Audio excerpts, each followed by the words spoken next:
Yes. Okay, I got some thumbs up. Thank you. Okay, awesome. So feel free to, I'm going to be going through my slides, but feel free to either put anything on the chat and then Claire can tell me that you put something in, or you can just unmute yourself and interrupt me. Do it. Okay, perfect. So my workshop today is called Building Community, Deconstructing the Stigma Around Homelessness and Creating Meaningful Change. Okay. So my name is Mimi Ghosh, and as Claire said, I'm from CSU Monterey Bay. I'm a student there, and also I'm a service learning student leader. I help teach a class. I help teach a service learning class with an emphasis on like politics and civics. And my contact is mcoach@csumb.edu, and I'll put it at the end of the presentation if you have any further questions. Okay, so throughout the duration of this presentation, I'm going to be using the term unhoused neighbors to talk about people in our homeless community. And this is the first step that I'm taking in ending the stigma around homelessness. I learned this from the organization that I volunteer at, and I thought it was beautiful. The way that our language shapes our thoughts, and the way that we think and talk shapes the people around us and the communities that we're in. So basically today I'm going to be going over myths and realities of homelessness, decriminalizing homelessness, mental health, domestic abuse, and how to get in touch with your grassroots organization to create the most change. Okay.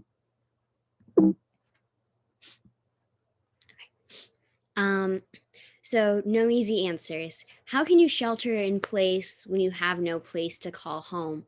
How can you wash your hands to stop the spread if you don't have any basic hygiene supplies to begin with?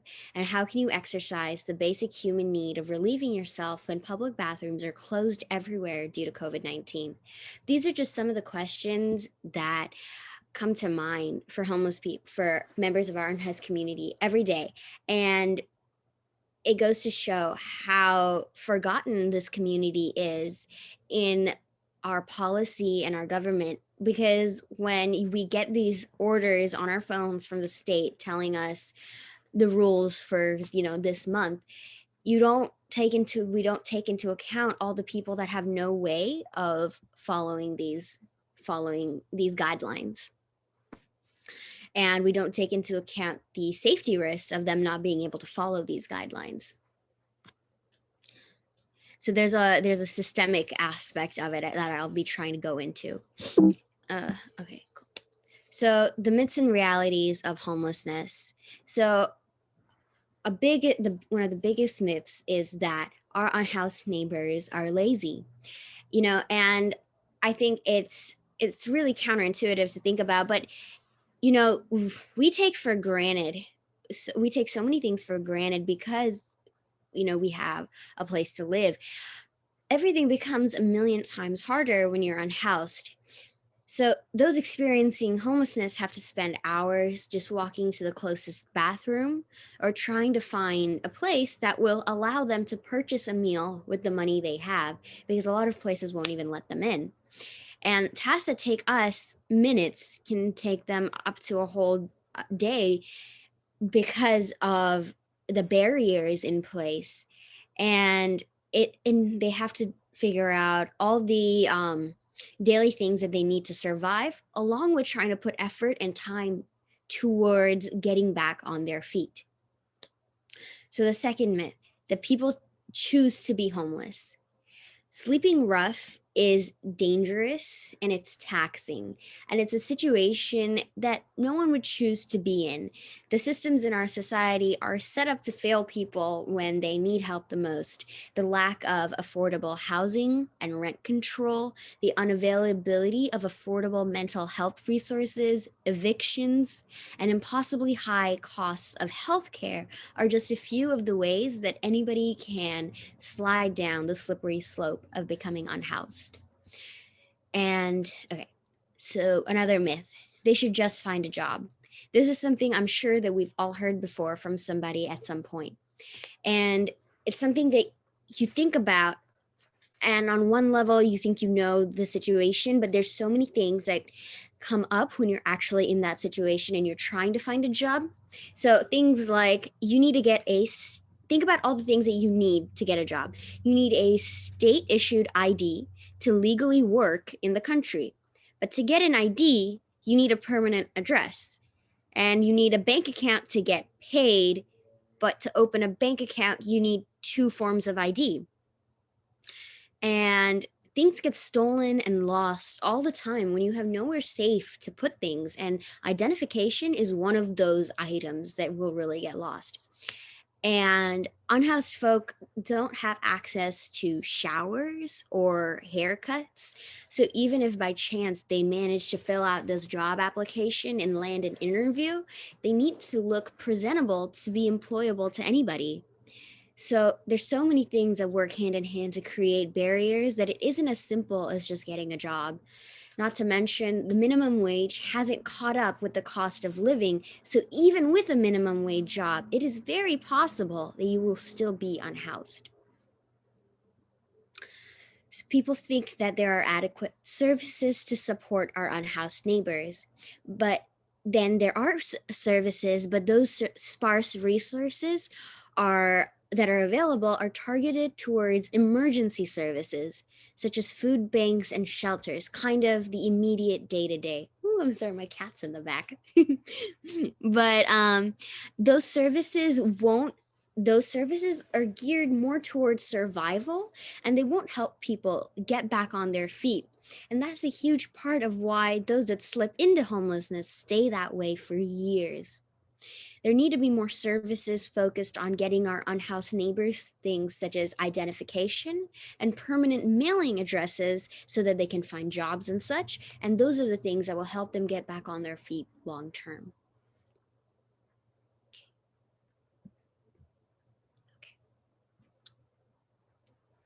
So, another myth is that the cause of homelessness is drug and alcohol abuse. So, reports show that only 20% of people report drugs and alcohol as a cause of their homelessness. Drugs and alcohol are more often a result of homelessness and not the cause. Another one is that cell phones are a luxury that unhoused people don't need. You'll hear online if people are posting about their situation and their unstable living conditions, that like, how are you posting to the internet? How do you have a cell phone if you're in this situation? And it's sort of and it's so first of all, cell phones are a lifeline for people experiencing homelessness, and sometimes it's their only way to connect to family that they might have and any services that they might need, housing and trying to get housing, and also contacting employers or filling out job applications. It takes a lot more to pay rent than it does to buy a cheap phone. And that's where that how do you have a phone if you're unhoused comes in. It's important to realize that people with phones can still need help. And many folk also already have phones when they lose housing and they hold on to it. It's kind of reshaping the way that we view unhoused people. The last myth that I'm going to be talking about today is that homeless people are miserable all the time. And it's simply not true. Since being unhoused is usually such a long-term problem, it would be no way to live and no way to carry yourself day to day. So I when I volunteer, I go to with my group and my group leaders. I go to a few different encampments in my area. I'm from the Bay. I'm from the Bay Area, by the way, and and I was when I started doing this, and still today, I was just amazed at how kind and chipper and cheerful the people that I came across were. We carry around this little cart to carry our supplies, and I remember someone being like, "Oh, look, it's everybody in there with their caravan of care," and I thought it was so cute and so sweet. And then I was talking to another friend, his name is Tom, and we were just laughing, and my organization puts a huge emphasis on connecting with the people that we're serving, and we were laughing about the 70s show, and he told me that I reminded him of Jackie Burkhart, and she was totally my icon, and I was so excited. And also he was like, you remind me of a kindergarten teacher too, and I was like, dope, that's the best compliment ever. So, we can share laughs, and we can have shared experiences with members of our unhoused community, and it doesn't have to be this awkward thing. But that's why the little picture of Jackie Burkhart. Okay. So this is a picture.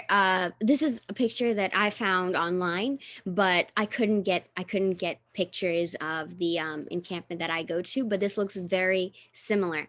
The encampment that I go to in Quarry Lakes has a bunch of tents, and it really looks like a campsite and like a community. And it is decorated, and people have little front yards and these beautiful potted plants, and um, my two friends there, Irene and Amber, are incredible people. Irene is unhoused herself and has been that way for a long time, but she has become, you know, in her own little community, she has become kind of like a mother figure and like a caretaker. And when we go there, she makes sure that all the resources we bring go to the right people, and they've created beauty and compassion. And Irene has these cute little steps and like cobblestones and everything, and it's so adorable. And Amber recycles things she finds and turns them into art, and she paints. And I wish I had a picture of this to show y'all, but she paints little garden signs, and she paints pots, and she has like ladybugs, and the entire front of her tent is just beautifully decorated. And you just get to see these places as being somebody's home, and you find people's humanity when you really interact with people on a level like that. She, to pass time and to keep herself happy, she paints, but it's hard to find supplies. And she also journals, but she finds old notebooks and tears out pages and uses those to write in, because we don't usually see the joy and the humanity that our unhoused neighbors have. So we don't donate things like art supplies and journals, and we don't really think to do that.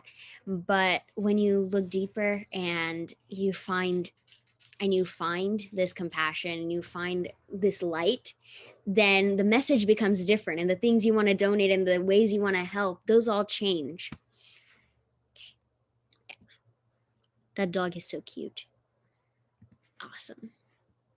Every time I go to an encampment, there's always tons of little dogs and like cats that'll be snoozing around, and they look so happy, and they're so loved and taken care of.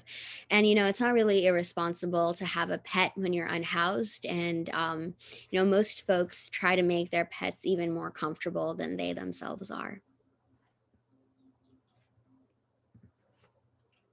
Okay, do we have time to show this video is what I'm thinking. How much time do I have left? You have, looks like about 12 minutes. Okay, we don't have time to show this video. Okay. I'm so sorry. But this is, I can, you know what I can do? I can link it in the chat later. I will do that. Okay. Amanda, How do I skip Yes. this? How do I move you're on? homeless here in Seattle. Yes. How do I Tell me move about on? Okay, got it. Okay, so decriminalizing homelessness.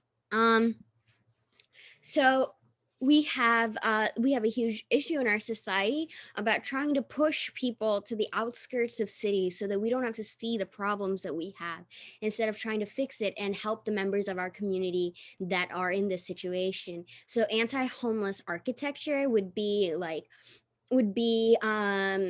rods in the middle of park benches, or spikes under bridges. And I'm sure we've all seen them, and it's getting more and more common.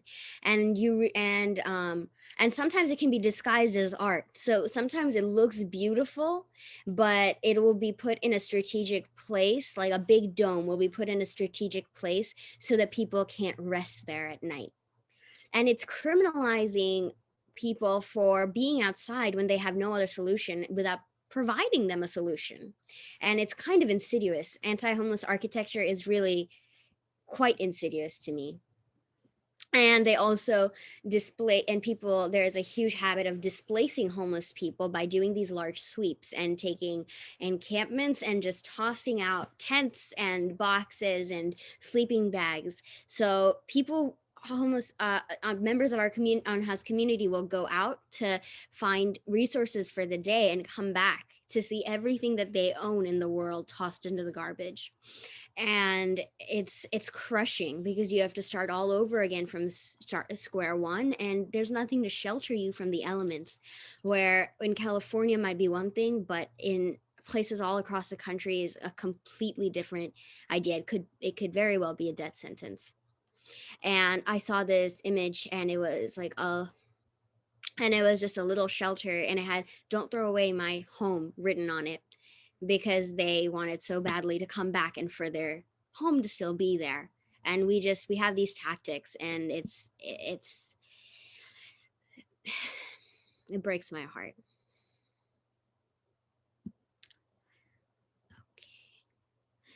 Okay, I think this slide speaks for itself. I'll just leave this for a few seconds.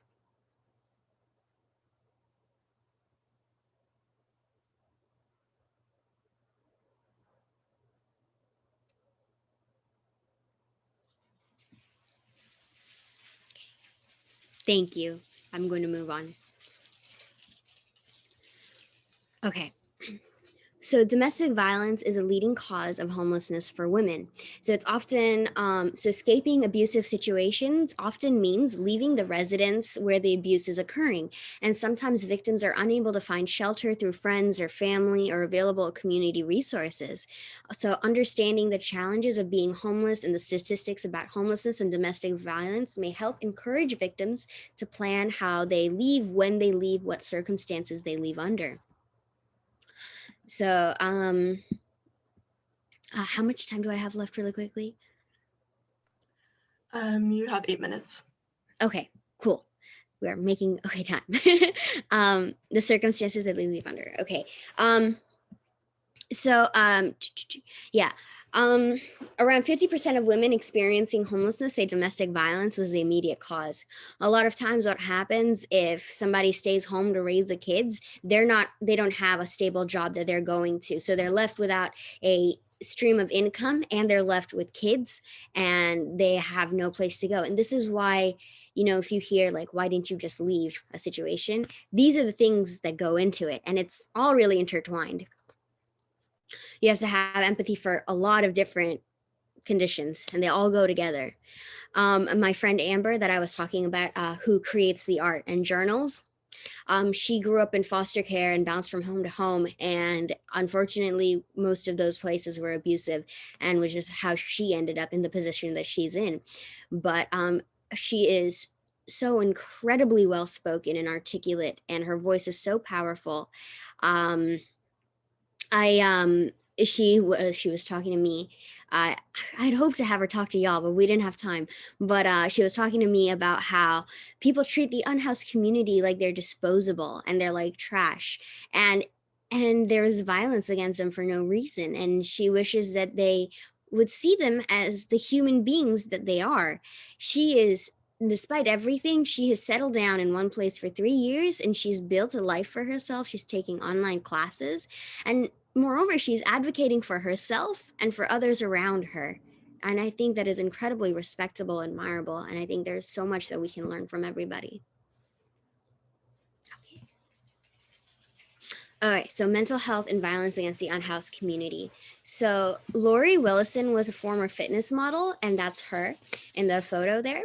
And but she was a former wife of like a Baywatch star. So she was, she was famous, and her mental health struggles contributed to her situation of being unhoused, and she never received the help that she needed. And the same thing happened to my friend Tom in the unhoused community, and he struggled with depression, and he didn't get the help that he needed either. And now he's trying his best to get back on his feet.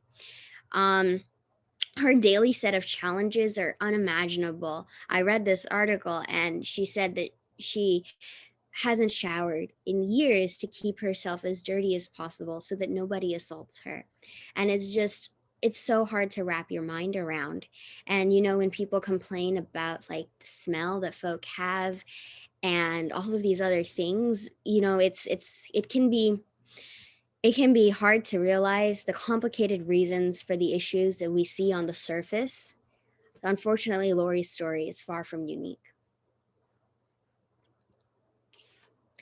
Look for the helpers. You will always find people that are helping. Mr. Rogers, that's him in the red sweater.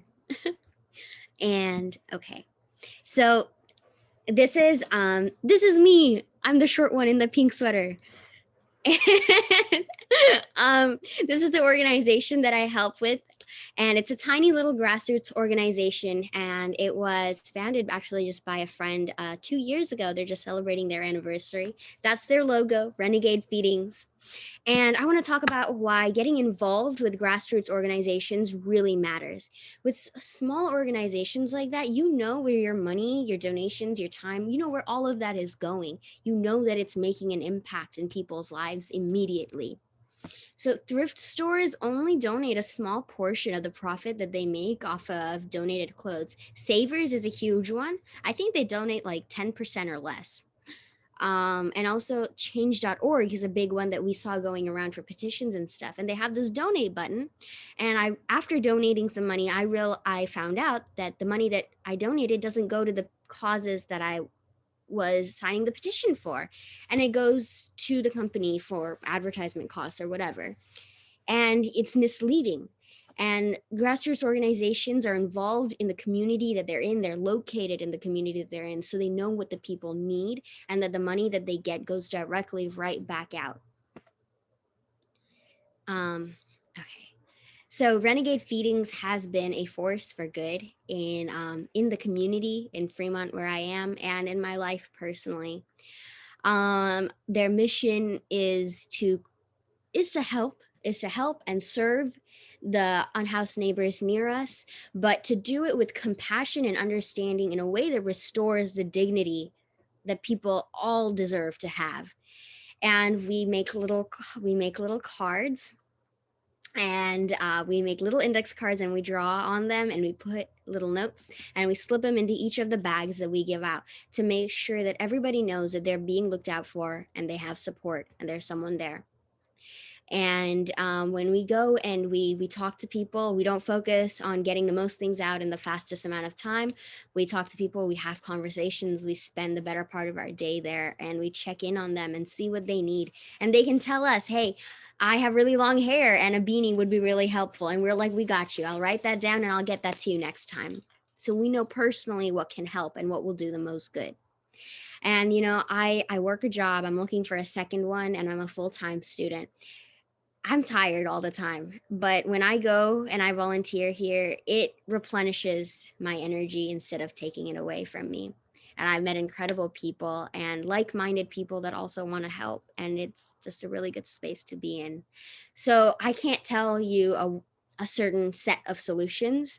Each community has different needs, and depending on where you are and who you are, you can figure out how you can help. And that is the most exciting part to me, because everybody has different talents. And maybe you're a good speaker, or you're really extroverted and you can connect with people easily. Maybe you're an incredible artist. Art moves people, it drives social change. Your individual talents can be creatively put towards solutions. Maybe you're great at organizing and you have a lot of contacts. You can use those skills to help. You can get in touch with yourself, and you can get in touch with your unhoused neighbors. We all have a purpose, and it's incredible to find out what that is. These are just a few other pictures. That was at a on the left. On the left, that was at a feeding, and that was us just hanging out and listening. And that is one of our favorite unhoused community members too. He's really, really positive. And that is a beautiful picture of Irene, who takes care of all the cats, and she has been incredible in just organizing everybody in her community and making sure that they're taken care of and letting us know what they need. Um, we really, really appreciate her and everything that she does. Okay, with love, thank you for tuning in. Again, that's my contact, and I really, really appreciate y'all being here today. Oh, do you have any questions? If anybody has any questions. Yeah, we have a couple minutes now, so if anyone has questions, they can drop them in the chat and I will pose them to Mimi. I also just wanted to thank Mimi for being here today and for giving us such a great presentation, and for all of you for being here and taking time out of your Saturday and just caring about this stuff.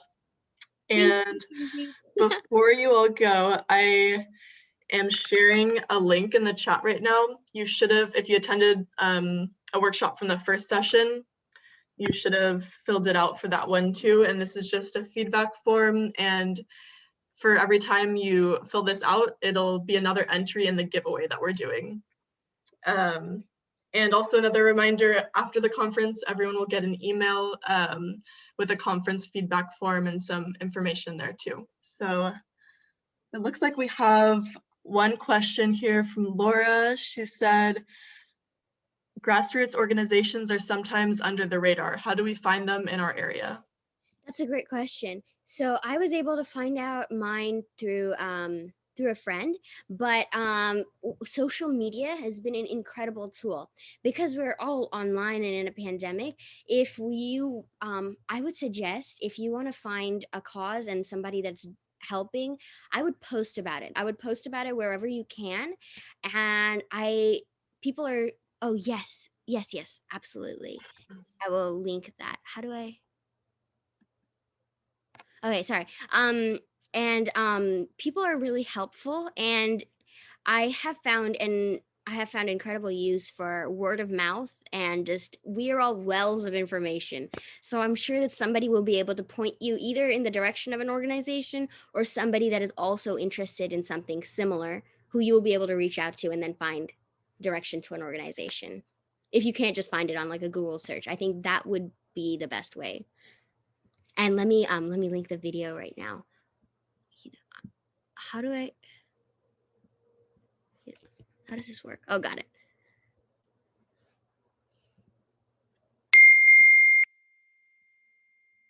Where's the link? How? Is it a YouTube video?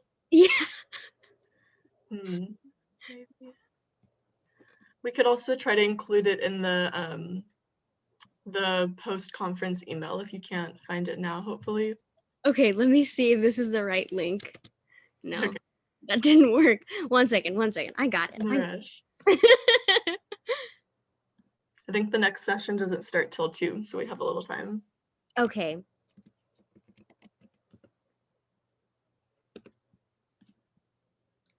I got it. Got it.